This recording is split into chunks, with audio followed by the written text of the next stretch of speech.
राधे राधे। प्रणाम सभी को।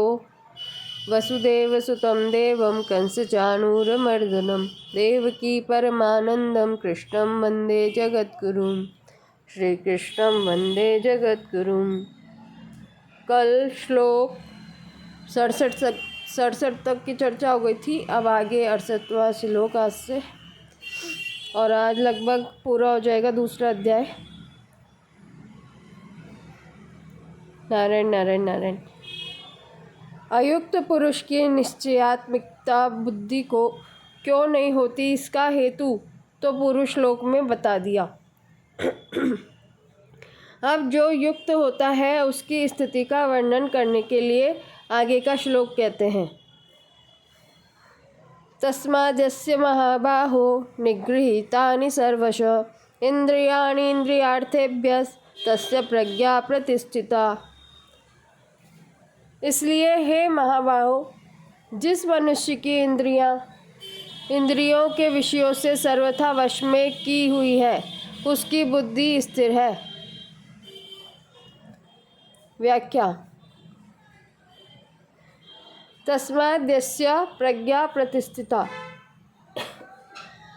7वें श्लोक से मन और इंद्रियों को वश में करने का जो विषय चला आ रहा है उसका उपसंहार करते हुए तस्मात् पद से कहते हैं कि जिसके मन और इंद्रियों में संसार का आकर्षण नहीं रहा है उसकी बुद्धि प्रतिष्ठित है। यहाँ सर्वशः पद देने का तात्पर्य है कि संसार के साथ व्यवहार करते हुए अथवा एकांत में चिंतन करते हुए किसी भी अवस्था में उसकी इंद्रियां भोगों में विषयों में प्रवृत्त नहीं होती। व्यवहार काल में कितने ही विषय उसके संपर्क में क्यों न आ जाएं, पर वे विषय उसको विचलित नहीं कर सकते। उसका मन भी इंद्रिय के साथ मिलकर उसकी बुद्धि को विचलित नहीं कर सकता। जैसे पहाड़ को कोई डिगा नहीं सकता, ऐसे ही उसकी बुद्धि में इतनी दृढ़ता आ जाती है कि उसका मन किसी भी अवस्था में डिगा नहीं सकता, कारण कि उसके मन में विषयों का महत्व नहीं रहा। निगृहीतानि, इस पद का तात्पर्य है कि इंद्रियां विषयों से पूरी तरह से वश में की हुई है, अर्थात विषयों में उसका लेश मात्र भी राग आसक्ति खिंचाव नहीं रहा है। जैसे सांप के दांत निकाल दिए जाएं तो फिर उसमें जहर नहीं रहता, वह किसी को काट भी लेता है तो उसका कोई असर नहीं होता। ऐसे ही इंद्रियों को राग द्वेष से रहित कर देना ही मानो उनके जहरीले दांत निकाल देना है। फिर उन इंद्रियों में यह ताकत नहीं रहती कि वे साधक को पतन के मार्ग पर ले जाएं। इस श्लोक का तात्पर्य यह है कि साधक को दृढ़ता से यह निश्चय कर लेना चाहिए कि मेरा लक्ष्य परमात्मा की प्राप्ति करना है। भोगना और संग्रह करना मेरा लक्ष्य नहीं है।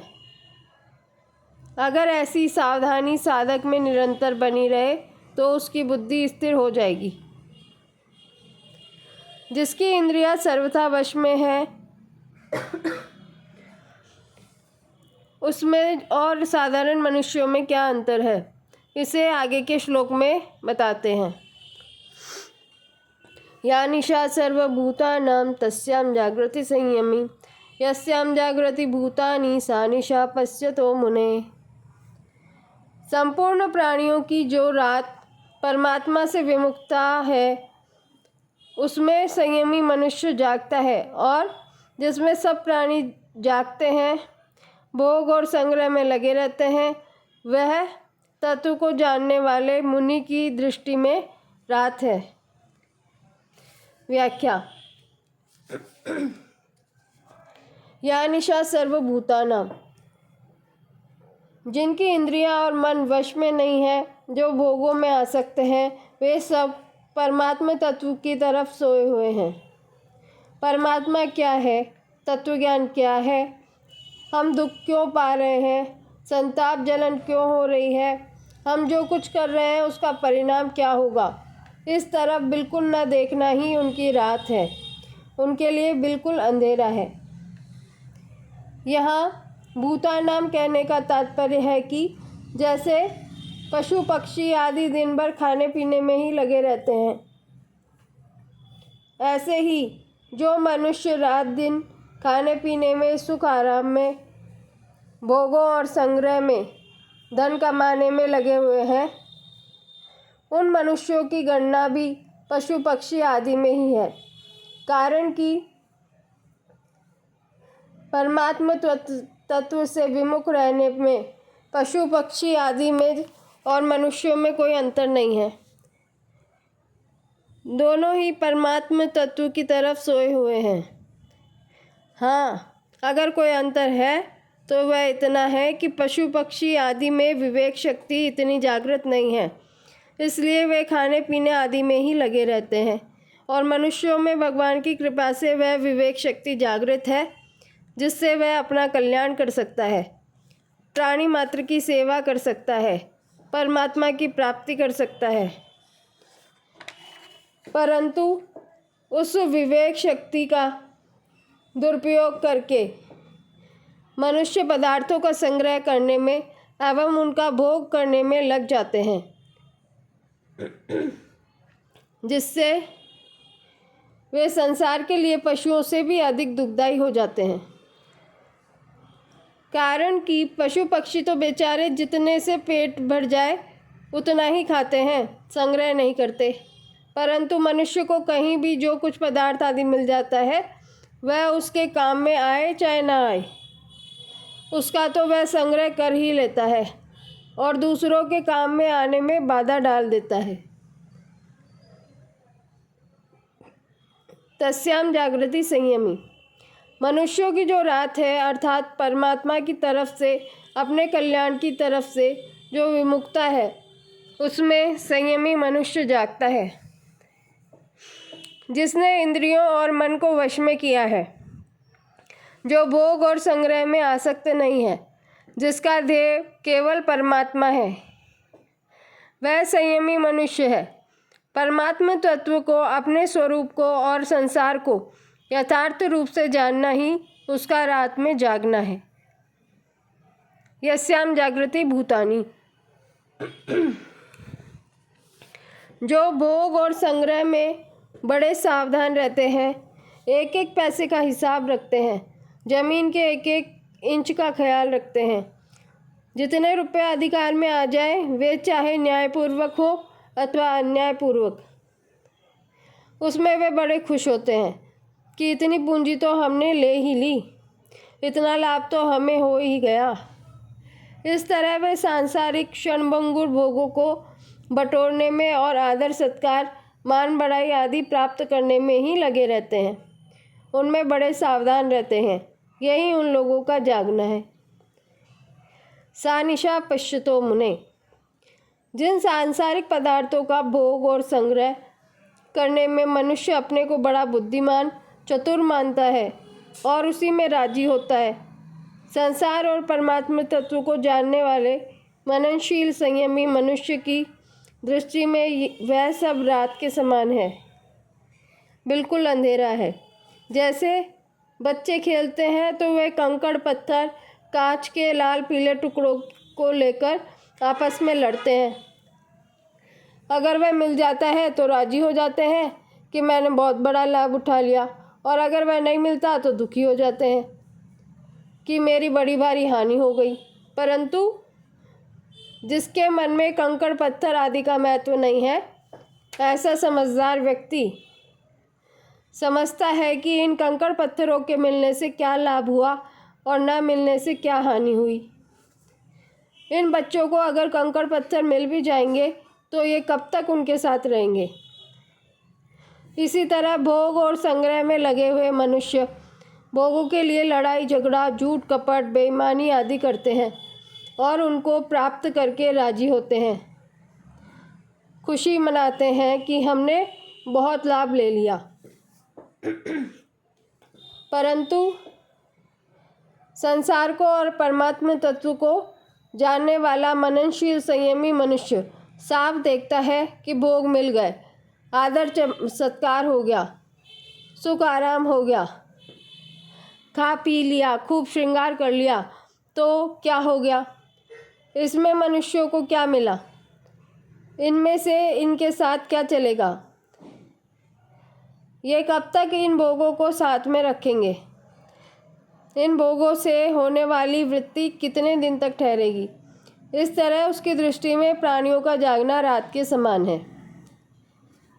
वह मननशील संयमी मनुष्य परमात्मा को, अपने स्वरूप को और संसार के परिणाम को तो जानता ही है। वह पदार्थों को भी अच्छी तरह से जानता है कि कौन सा पदार्थ किसके हित में लग सकता है, इससे दूसरों को कितना लाभ होगा। वह पदार्थों का अपनी अपनी जगह ठीक तरह से सदुपयोग करता है, उनको दूसरों की सेवा में लगाता है। जैसे नेत्रों में दोष होने पर जब हम आकाश को देखते हैं तब उसमें जाले से दिखते हैं, और आंखें मीच लेने पर भी मोर पंख की तरह वे जाले दिखते हैं, परंतु उनके दिखने पर भी हमारी बुद्धि में यह अटल निश्चय रहता है कि आकाश में जाले नहीं हैं। ऐसे ही इंद्रियों और अंतःकरण के द्वारा संसार दिखने पर भी मननशील संयमी मनुष्य की बुद्धि में यह अटल निश्चय रहता है कि वह वास्तव में संसार नहीं है, केवल प्रतीति मात्र है।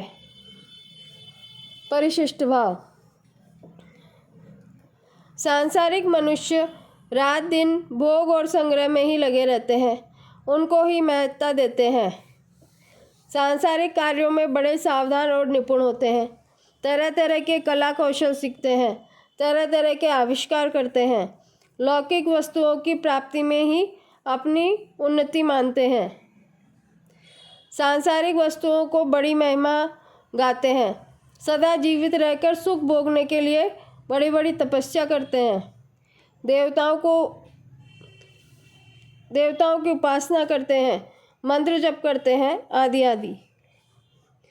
परंतु जीवन मुक्त तत्वज्ञ महापुरुष तथा सच्चे साधकों की दृष्टि में वह बिल्कुल रात है, अंधकार है, उसका किंचन मात्र भी महत्व नहीं है। कारण कि उनकी दृष्टि में ब्रह्मलोक तक संपूर्ण संसार विद्यमान है ही नहीं। नासतो विद्यते भावः आ ब्रह्मा भुवनान लोका पुनरावर्तिर्नोर्जुन। सांसारिक लोग तो संसार में ही रचे पचे रहते हैं और ऐसा मानते हैं कि जो कुछ है वह यही है।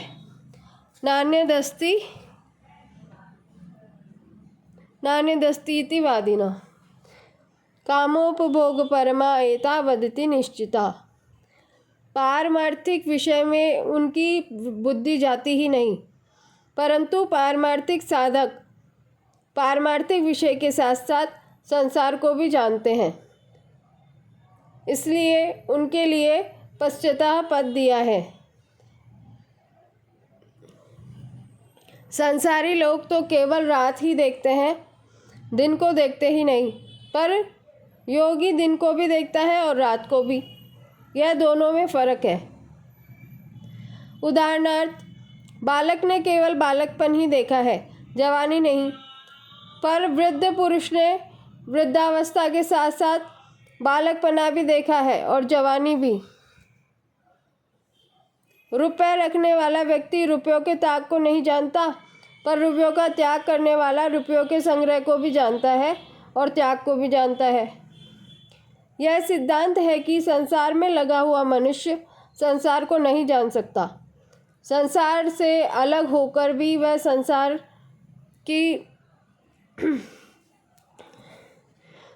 को जान सकता है, क्योंकि वास्तव में वह संसार से अलग है।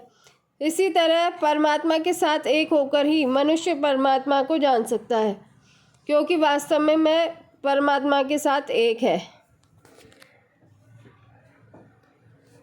जो है में स्थित है वह है और नहीं दोनों को जानता है, पर जो नहीं में स्थित है वह नहीं को भी यथार्थ रूप से अर्थात नहीं रूप से नहीं जान सकता।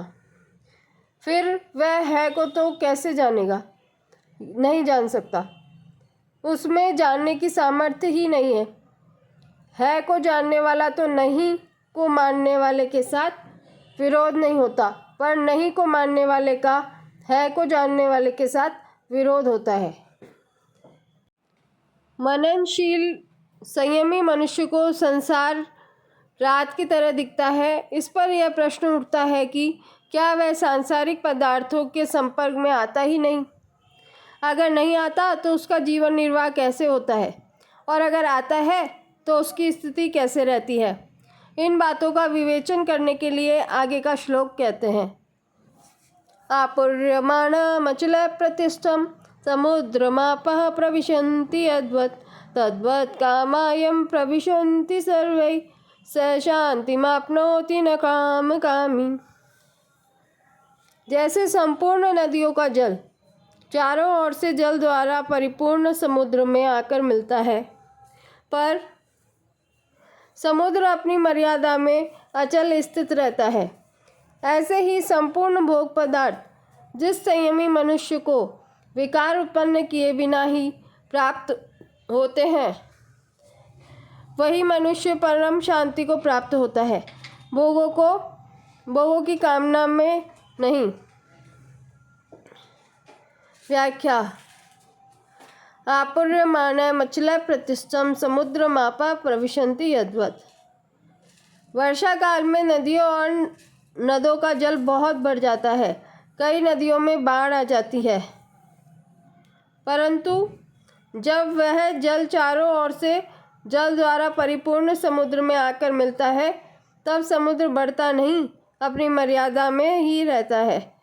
परंतु जब गर्मी के दिनों में नदियों और नदों का जल बहुत कम हो जाता है, तब समुद्र घटता नहीं। तात्पर्य है कि नदी नदों का जल ज़्यादा आने से अथवा कम आने से या न आने से तथा बड़वानल जल में पैदा होने वाली अग्नि और सूर्य के द्वारा जल का शोषण होने से समुद्र में कोई फर्क नहीं पड़ता, वह बढ़ता घटता नहीं।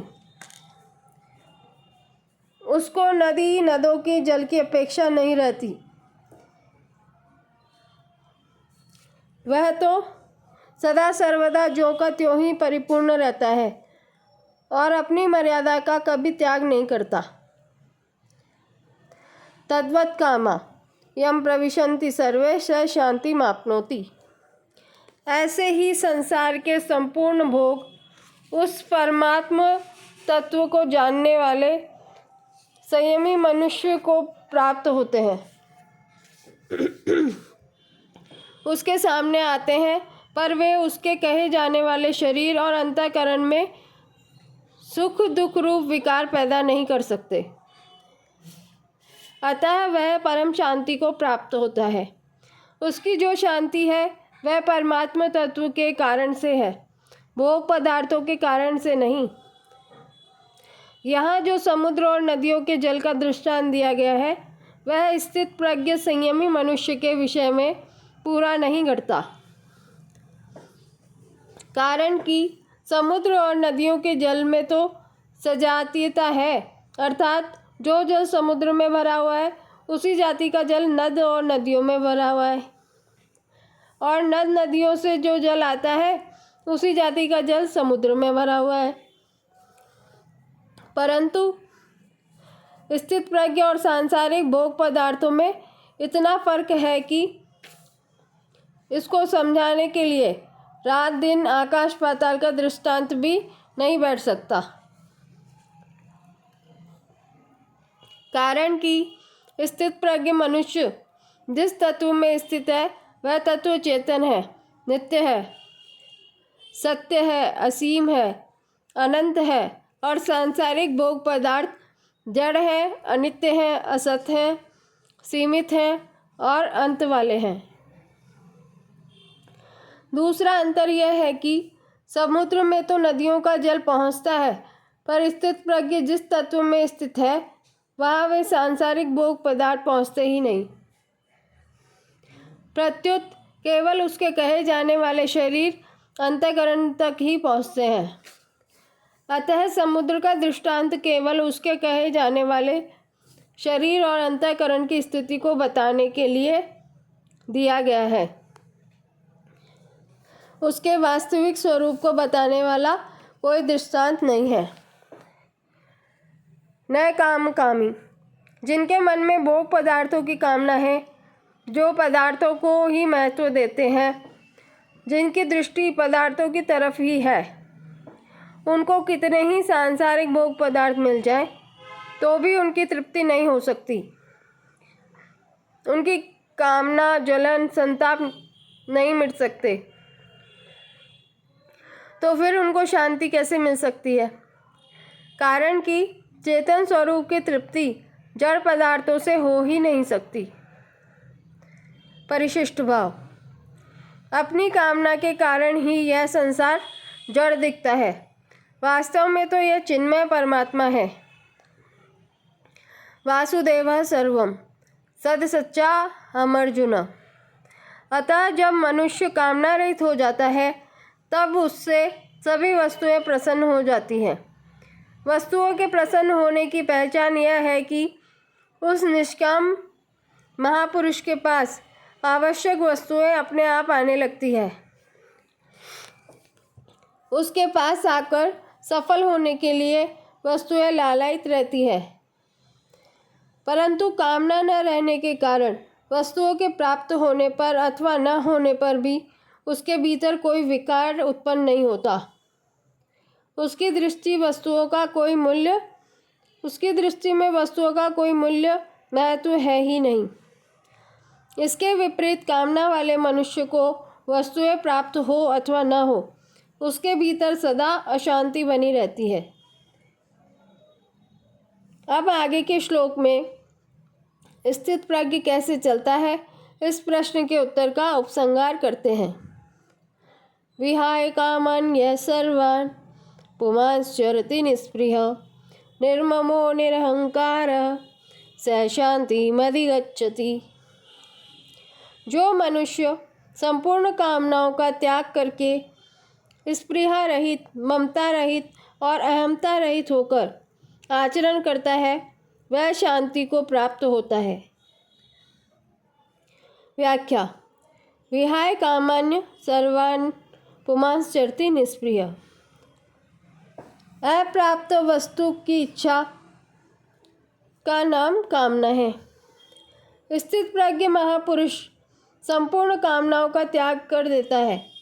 कामनाओं का त्याग कर देने पर भी शरीर के निर्वाह मात्र के लिए देश, काल, वस्तु, व्यक्ति, पदार्थ आदि की जो आवश्यकता दिखती है,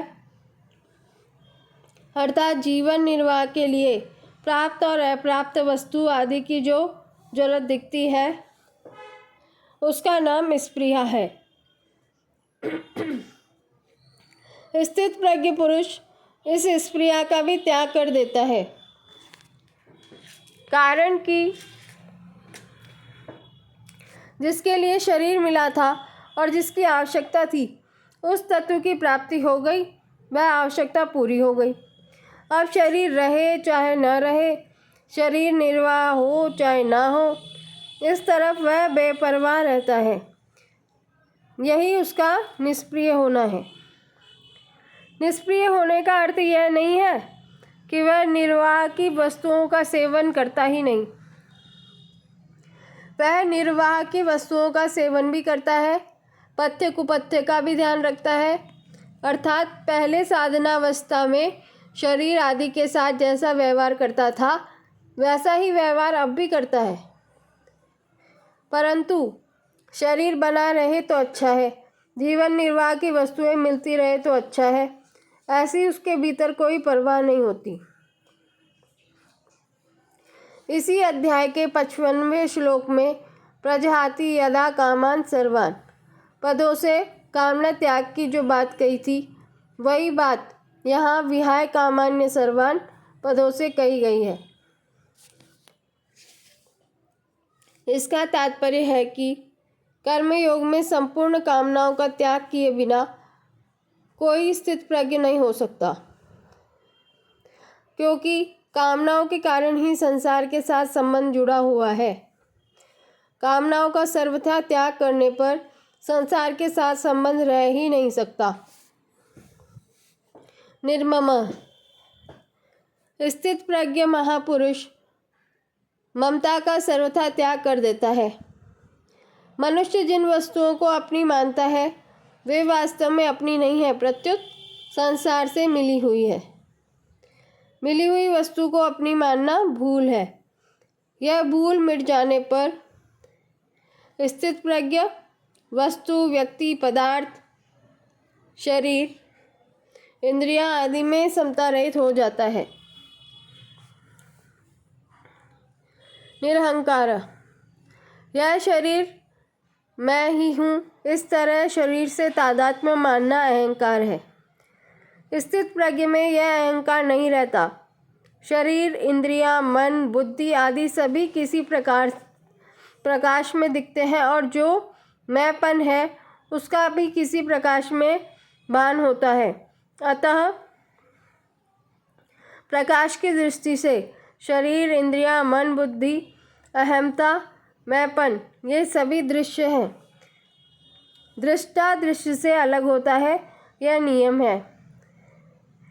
ऐसा अनुभव हो जाने से स्थित प्रज्ञ निरहंकार हो जाता है। स शांतिर्मधिगच्छति। स्थित प्रज्ञ शांति को प्राप्त होता है। कामना, स्पृहा, ममता और अहमता से रहित होने पर शांति आकर प्राप्त होती है, ऐसी बात नहीं है। प्रत्युत शांति तो मनुष्य मात्र में स्वतः सिद्ध है। केवल उत्पन्न एवं नष्ट होने वाली वस्तुओं से सुख भोगने की कामना करने से, उनसे ममता का संबंध रखने से ही अशांति होती है। जब संसार की कामना, स्पृहा, ममता और अहमता सर्वथा छूट जाती है तब स्वतः सिद्ध शांति का अनुभव हो जाता है। इस श्लोक में कामना, स्पृहा, ममता और अहमता, इन चारों में अहमता ही मुख्य है। कारण कि एक अहमता के निषेध से सबका निषेध हो जाता है। अर्थात यदि मैंपन ही नहीं रहेगा तो फिर मेरापन कैसे रहेगा, और कामना भी कौन करेगा और किस लिए करेगा। जब निरहंकारः कहने मात्र से कामना आदि का त्याग उसके अंतर्गत आ जाता था तो फिर कामना आदि के त्याग का वर्णन क्यों नहीं। इसका उत्तर यह है कि कामना, स्पृहा, ममता और अहमता, इन चारों में कामना स्थूल है। कामना से सूक्ष्म स्पृहा, स्पृहा से सूक्ष्म ममता और ममता से सूक्ष्म अहमता है। अतः साधक पहले कामना, स्पृहा और ममता का त्याग कर दे तो अहमता का त्याग करना उसके लिए सुगम हो जाएगा। शास्त्रीय दृष्टि से पहले कामना का त्याग, फिर स्पृहा, ममता और अहंकार का त्याग बताया जाता है। परंतु साधक की दृष्टि से पहले ममता का त्याग, फिर कामना, स्पृहा और अहंकार का त्याग करना ही ठीक है। ममता प्राप्त वस्तु की और कामना अप्राप्त वस्तु की होती है। सबसे पहले ममता का त्याग करना सुगम पड़ता है। मनुष्य पहले ममता से अर्थात प्राप्त वस्तु के संबंध से ही फंसता है। पहले ममता का त्याग करने से निष्काम होने की सामर्थ्य आ जाती है। कामना का त्याग करने से निष्क्रिय होने की सामर्थ्य आ जाती है और स्पृहा का त्याग करने से निरहंकार होने का सामर्थ्य आ जाती है। शास्त्रीय दृष्टि के अनुसार चलने से मनुष्य पंडित हो जाता है और साधक की दृष्टि के अनुसार चलने से मनुष्य को अनुभव हो जाता है। अहमता ममता से रहित होने का उपाय। कर्म योग की दृष्टि से मेरा कुछ नहीं है, क्योंकि मेरा किसी वस्तु, व्यक्ति, परिस्थिति, घटना, अवस्था आदि पर स्वतंत्र अधिकार नहीं है। जब मेरा कुछ नहीं है तो मेरे को कुछ नहीं चाहिए, क्योंकि अगर शरीर मेरा है तो मेरे को अन्न, जल, वस्त्र आदि की आवश्यकता है। पर जब शरीर मेरा है ही नहीं तो मेरे को किसी भी वस्तु की आवश्यकता नहीं है। जब मेरा कुछ नहीं और मेरे को कुछ नहीं चाहिए तो फिर मैं क्या रहा, क्योंकि मैं तो किसी वस्तु, शरीर, स्थिति आदि को पकड़ने से ही होता है। मेरे कहलाने वाले शरीर आदि का मात्र संसार के साथ सर्वथा अभिन्न संबंध है। इसलिए अपने कहने वाले शरीर आदि से जो कुछ करना है वह सब केवल संसार के हित के लिए ही करना है, क्योंकि मेरे को कुछ चाहिए ही नहीं। ऐसा भाव होने पर मैं का एक देशीयपना आप से आप मिट जाता है और कर्मयोगी अहमता ममता से रहित हो जाता है। सांख्य योग की दृष्टि से प्राणी मात्र को मैं हूँ इस प्रकार अपने स्वरूप की स्वतः सिद्ध सत्ता होनापन का ज्ञान रहता है। इसमें मैं तो प्रकृति का अंश है और हूँ सत्ता है। यह हूँ वास्तव में मैं को लेकर है। अगर मैं नहीं रहे तो हूँ नहीं रहेगा, प्रत्युत है रहेगा। मैं हूँ, तू है, यह है और वह है। ये चारों व्यक्ति और देश काल को लेकर है। अगर इन चारों को अर्थात व्यक्ति और देश काल को न पकड़े तो केवल है ही रहेगा। है में ही स्थिति रहेगी। है में स्थिति होने से सांख्य योगी अहमता ममता से रहित हो जाता है। भक्ति योग की दृष्टि से जिसको मैं और मेरा कहते हैं वह सब प्रभु का ही है, कारण कि मेरी कहलाने वाली वस्तु मेरा किंचन मात्र भी अधिकार नहीं है, परंतु प्रभु का उस पर पूरा अधिकार है। वे जिस तरह वस्तु को रखते हैं, जैसा रखना चाहते हैं वैसा ही होता है। अतः यह सब कुछ प्रभु का ही है। इसको प्रभु के ही सेवा में लगाना है। मेरे पास जो शरीर, इंद्रिया, मन, बुद्धि है यह भी उन्हीं की है और मैं भी उन्हीं का हूँ। ऐसा भाव होने पर भक्ति योगी अहमता ममता से रहित हो जाता है। परिशिष्ट भाव। पहले सोमृतत्वाय कल्पते कहकर ज्ञान योग की सिद्धि पूर्णता बताई थी। अब स शांतिम अधिगच्छति कहकर कर्मयोग की सिद्धि बताते हैं। तात्पर्य है कि चिन्मयता स्वरूप में स्थिति होने से अमृत की प्राप्ति होती है और जड़ता अहमता के त्याग से शांति की प्राप्ति होती है। अहमता अपने स्वरूप में मानी हुई है, वास्तव में है नहीं। अगर वह वास्तव में होती तो हम कभी निरंकार नहीं हो सकते और भगवान भी निरंकार होने की बात नहीं कहते, परंतु भगवान निरंकार कहते हैं। अतः हम अहंकार रहित हो सकते हैं। हमारा अनुभव भी है कि वास्तव में स्वरूप अहंकार रहित है। सुषुप्ति के समय अहम के अभाव का और स्वयं अपनी सत्ता के भाव का अनुभव सबको होता है, जिसका स्पष्ट बोध जगने पर होता है। सुषुप्ति में अहम अविद्या में लीन हो जाता है पर स्वयं रहता है। इसलिए सुषुप्ति से जागने पर उसकी स्मृति से हम कहते हैं कि मैं ऐसे सुख से सोया कि मेरे को कुछ पता ही नहीं था।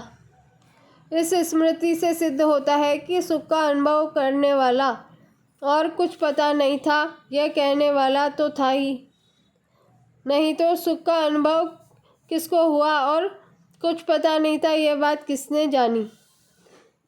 अतः कुछ पता नहीं था, यह अहम का अभाव है और इसका ज्ञान जिसको है वह अहंकार अहम रहित स्वरूप है। एक स्त्री की नथ कुएं में गिर गई। उसको निकालने के लिए एक आदमी कुएं में उतरा और जल के भीतर जाकर उस नथ को ढूंढने लगा। ढूंढते ढूंढते वह नथ उसके हाथ लग गई तो उसको बड़ी प्रसन्नता हुई, परंतु उस समय वह कुछ बोल नहीं सका, क्योंकि वाणी और जल का आपस में विरोध है। अतः जल से बाहर आने पर ही वह बोल सका कि नथ मिल गई। ऐसे ही सुषुप्ति में अहम के लीन होने पर मनुष्य सुख का अनुभव तो करता है, पर उसको व्यक्त नहीं कर सकता, क्योंकि बोलने का साधन नहीं रहा।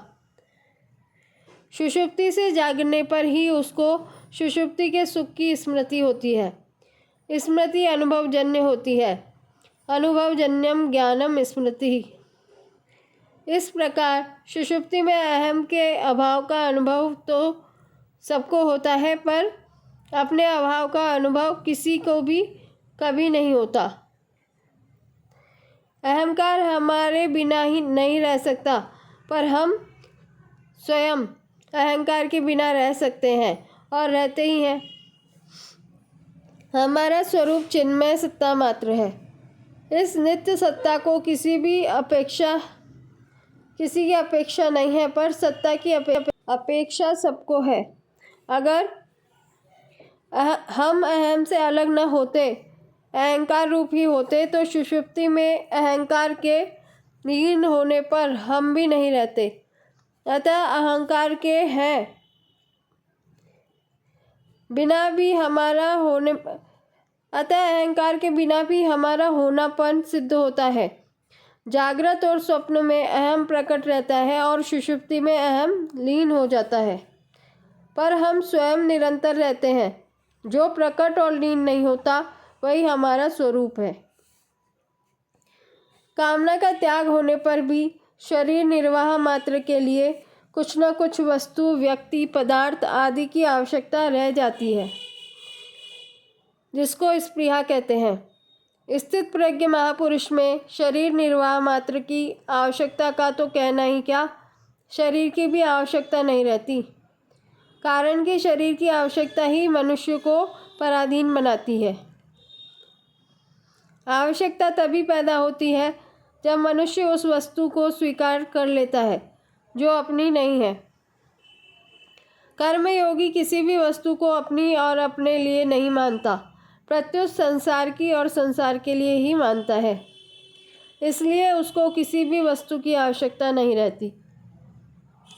कामना और स्पृहा दोनों का त्याग करने का तात्पर्य है कि वस्तुओं को कामना भी न हो और निर्वाह मात्र की कामना, शरीर की आवश्यकता भी न हो। कारण कि निर्वाह मात्र की कामना भी सुख भोग ही है। इतना ही नहीं, शांति, मुक्ति, तत्वज्ञान आदि को प्राप्त करने की इच्छा भी कामना है। अतः निष्काम भाव में मुक्ति तक की भी कामना नहीं होनी चाहिए। इस श्लोक में अपरा प्रकृति का निषेध है। जीव ने अहंकार के कारण अपरा प्रकृति जगत को धारण किया है। यदेदं धार्यते जगत। अतः निरहंकार होने पर अपरा प्रकृति का निषेध, संबंध विच्छेद हो जाता है और जीव जन्म मरण के बंधन से मुक्त हो जाता है। सबका त्याग होने पर भी अहंकार शेष रह जाता है, पर अहंकार का त्याग होने पर सबका त्याग हो जाता है। कामना, स्पृहा, ममता और अहमता से रहित होने पर उसकी क्या स्थिति होती है, इसका वर्णन आगे के श्लोक में करते हुए इस विषय का उपसंहार करते हैं। एषा ब्राह्म्य स्थिति पार्थ नैनां प्राप्य विमुह्यति स्थित्वा शामन्तकालेऽपि ब्रह्म निर्वाणं ऋच्छति। हे पृथानंदन, यह ब्राह्मी स्थिति है। इसको प्राप्त होकर कभी कोई मोहित नहीं होता। इस स्थिति में यदि अंतकाल में भी स्थित हो जाए तो निर्वाण, शांत ब्रह्म की प्राप्ति हो जाती है। व्याख्या। ऐसा ब्राह्मी स्थिति पार्थ, यह ब्राह्मी स्थिति है, अर्थात ब्रह्म को प्राप्त हुए मनुष्य की स्थिति है। अहंकार रहित होने से जब व्यक्तित्व मिट जाता है, तब उसकी स्थिति स्वतः ही ब्रह्म में होती है। कारण कि संसार के साथ संबंध रखने से ही व्यक्तित्व था। उस संबंध को सर्वथा छोड़ देने से योगी की अपनी कोई व्यक्तिगत स्थिति नहीं रहती। अत्यंत नज़दीक का वाचक होने से यहाँ ऐशा पद पूर्व श्लोक में आए विहाय कामान, निष्पृह, निर्मम और निरहंकार पदों का लक्ष्य करता है।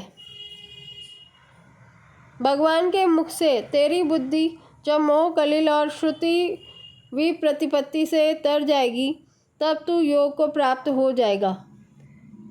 ऐसा सुनकर अर्जुन के मन में यह जिज्ञासा हुई कि वह स्थिति क्या होगी। इस पर अर्जुन ने स्थित प्रज्ञ के विषय में 4 प्रश्न किए। उन चारों प्रश्नों का उत्तर देकर भगवान ने यहाँ वह स्थिति बताई कि वह ब्राह्मी स्थिति है। तात्पर्य है कि वह व्यक्तिगत स्थिति नहीं है, अर्थात उसमें व्यक्तित्व नहीं रहता। वह नित्य योग की प्राप्ति है, उसमें एक ही तत्व रहता है। इस विषय की तरफ लक्ष्य कराने के लिए ही यहाँ पार्थ संबोधन दिया गया है।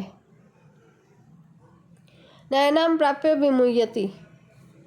जब तक शरीर में अहंकार रहता है तभी तक मोहित होने की संभावना रहती है, परंतु जब अहंकार सर्वथा अभाव होकर ब्रह्म में अपनी स्थिति का अनुभव हो जाता है तब व्यक्तित्व टूटने के कारण फिर कभी मोहित होने की संभावना नहीं रहती।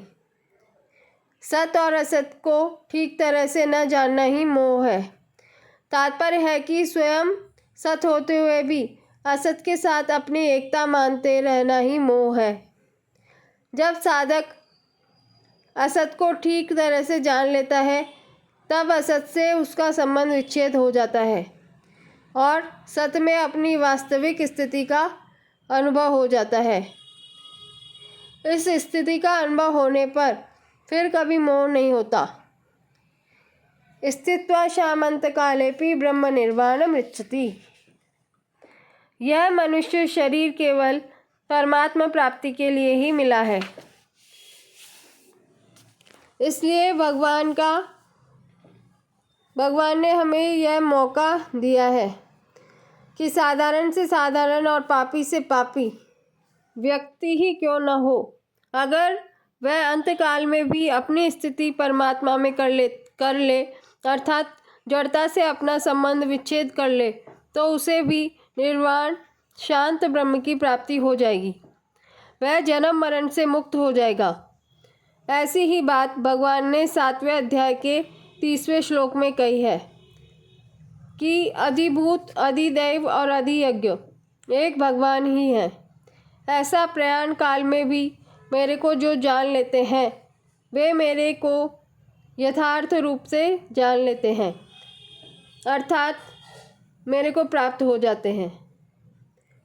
8वें अध्याय के 5वें श्लोक में कहा है कि अंत काल में मेरा स्मरण करता हुआ कोई प्राण छोड़ता है वह मेरे को ही प्राप्त होता है, इसमें संदेह नहीं है। दूसरी बात, उपर्युक्त पदों से भगवान उस ब्राह्मी स्थिति की महिमा का वर्णन करते हैं कि इसमें यदि अंतकाल में भी कोई स्थित हो जाए तो वह शांत ब्रह्म को प्राप्त हो जाता है। जैसे समबुद्धि के विषय में भगवान ने कहा था कि इसका थोड़ा सा भी अनुष्ठान महान भय से रक्षा कर लेता है, ऐसे ही यहाँ कहते हैं कि अंतकाल में भी ब्राह्मी स्थिति हो जाए, जड़ता से संबंध विच्छेद हो जाए तो निर्वाण ब्रह्म की प्राप्ति हो जाती है। इस स्थिति का अनुभव होने में जड़ता का राग ही बाधक है। यह राग अंतकाल में भी कोई छोड़ देता है तो उसको अपनी स्वतः सिद्ध वास्तविक स्थिति का अनुभव हो जाता है। यहाँ यह शंका हो सकती है कि जो अनुभव उम्र भर में नहीं हुआ वह अंतकाल में कैसे होगा, अर्थात स्वस्थ अवस्था में तो साधक की बुद्धि स्वस्थ होगी, विचार शक्ति होगी, सावधानी होगी तो वह ब्राह्मी स्थिति का अनुभव कर लेगा, परंतु अंतकाल में प्राण छूटते समय बुद्धि विकल हो जाती है, सावधानी नहीं रहती। ऐसी अवस्था में ब्राह्मी स्थिति का अनुभव कैसे होगा। इसका समाधान यह है कि मृत्यु के समय में जब प्राण छूटते हैं तब शरीर आदि से स्वतः ही संबंध विच्छेद होता है। यदि उस समय उस स्वतः सिद्ध तत्व की तरफ लक्ष्य हो जाए तो उसका अनुभव सुगमता से हो जाता है, कारण कि निर्विकल्प अवस्था की प्राप्ति में तो बुद्धि विवेक आदि की आवश्यकता है, पर अवस्थातीत तत्व की प्राप्ति में केवल लक्ष्य की आवश्यकता है। वह लक्ष्य चाहे पहले के अभ्यास से हो जाए, चाहे किसी शुभ संस्कार से हो जाए, चाहे भगवान या संत की अहेतु की कृपा से हो जाए, लक्ष्य होने पर उसकी प्राप्ति स्वतः सिद्ध है। यहाँ अपि पद का तात्पर्य है कि अंतकाल से पहले अर्थात जीवित अवस्था में यह स्थिति प्राप्त कर ले तो वह जीवन मुक्त हो जाता है, परंतु अगर अंतकाल में भी वह यह स्थिति हो जाए अर्थात निर्मम निरंकार हो जाए तो वह भी मुक्त हो जाता है। इसका तात्पर्य यह है कि यह स्थिति तत्काल हो जाती है। स्थिति के लिए अभ्यास करने, ध्यान करने, समाधि लगाने की किंचन मात्र भी आवश्यकता नहीं है। भगवान ने यहाँ कर्म योग के प्रकरण में ब्रह्म निर्वाणम पद दिया है। इसका तात्पर्य है कि जैसे सांख्य योगी को निर्वाण ब्रह्म की प्राप्ति होती है, ऐसे ही कर्म योगी को भी निर्वाण ब्रह्म की प्राप्ति होती है। इसी बात को 5वें अध्याय के 5वें श्लोक में कहा है कि सांख्य योगी द्वारा जो स्थान प्राप्त किया जाता है वही स्थान कर्म योगी द्वारा भी प्राप्त किया जाता है। विशेष बात, जड़ और चेतन ये दो पदार्थ हैं। प्राणी मात्र का स्वरूप चेतन है, पर उसने जड़ का संग किया हुआ है। जड़ की तरफ आकर्षण होना पतन की तरफ जाना है और चिन्मय तत्व की तरफ आकर्षण होना उत्थान की तरफ जाना है, अपना कल्याण करना है। जड़ की तरफ जाने में मोह की मुख्यता होती है और परमात्मा तत्व की तरफ जाने में विवेक की मुख्यता होती है। समझने की दृष्टि से मोह और विवेक के दो दो विभाग कर सकते हैं, अहमता ममता युक्त मोह एवं कामना युक्त मोह, सत असत का विवेक एवं कर्तव्य अकर्तव्य का विवेक। प्राप्त वस्तु शरीर आदि में अहमता ममता करना, यह अहमता ममता युक्त मोह है, और अप्राप्त वस्तु घटना परिस्थिति आदि की कामना करना, यह कामना युक्त मोह है। शरीर में रहने वाला अलग है और शरीर अलग है। शरीरी सत है और शरीर असत है। शरीरी चेतन है और शरीर जड़ है। इसकी ठीक तरह से अलग अलग जानना सत असत का विवेक है।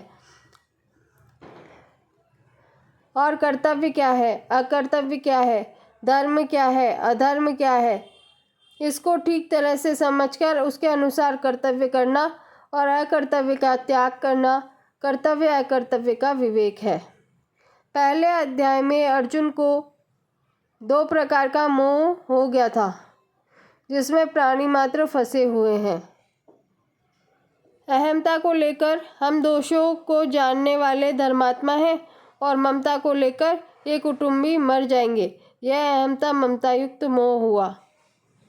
हमें पाप न लगे, कुल के नाश का दोष न लगे, मित्रद्रोह का पाप न लगे, नरकों में न जाना पड़े, हमारे पितरों का पतन न हो, यह कामना युक्त मोह हुआ। उपयुक्त दोनों प्रकार के मोह को दूर करने के लिए भगवान ने दूसरे अध्याय में 2 प्रकार का विवेक बताया है।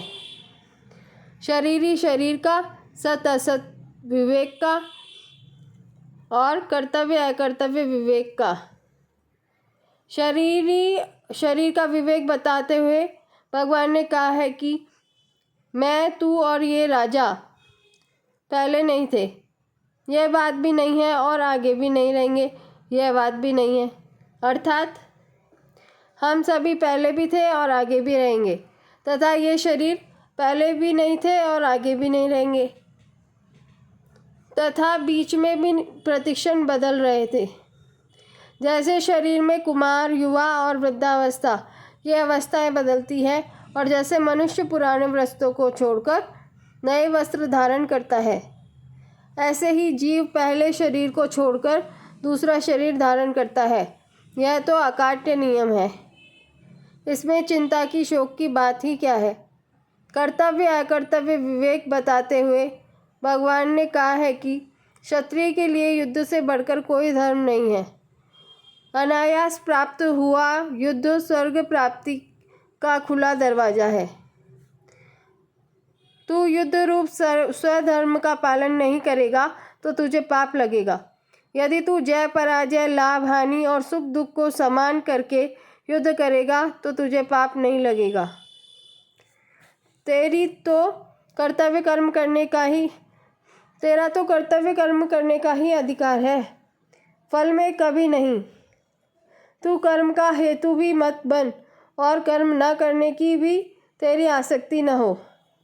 इसलिए तू कर्मों की सिद्धि असिद्धि में सम होकर और समता में स्थित होकर कर्मों का पालन कर, क्योंकि समता ही योग है। जो मनुष्य समबुद्धि से युक्त होकर कर्म करता है वह जीवित अवस्था में ही पुण्य पाप से रहित हो जाता है। जब तेरी बुद्धि मोह रूपी दलदल को और श्रुति विप्रति पार कर जाएगी तब तू योग को प्राप्त हो जाएगा। परिशिष्ट भाव। निर्मम और निरहंकार होने से साधक का असत विभाग से संबंध विच्छेद हो जाता है और सत विभाग में अर्थात ब्रह्म में अपनी स्वतः स्वाभाविक स्थिति का अनुभव हो जाता है, जिसको ब्राह्मी स्थिति कहते हैं। इस ब्राह्मी स्थिति को प्राप्त होने पर शरीर का कोई मालिक नहीं रहता, अर्थात शरीर को मैं मेरा कहने वाला कोई नहीं रहता। व्यक्तित्व मिट जाता है। तात्पर्य यह हुआ कि हमारी स्थिति अहंकार के आश्रित नहीं है। अहंकार के मिटने पर भी हमारी स्थिति रहती है, जो ब्राह्मी स्थिति कहलाती है। एक बार इस ब्राह्मी स्थिति का अनुभव होने पर फिर कभी मोह नहीं होता।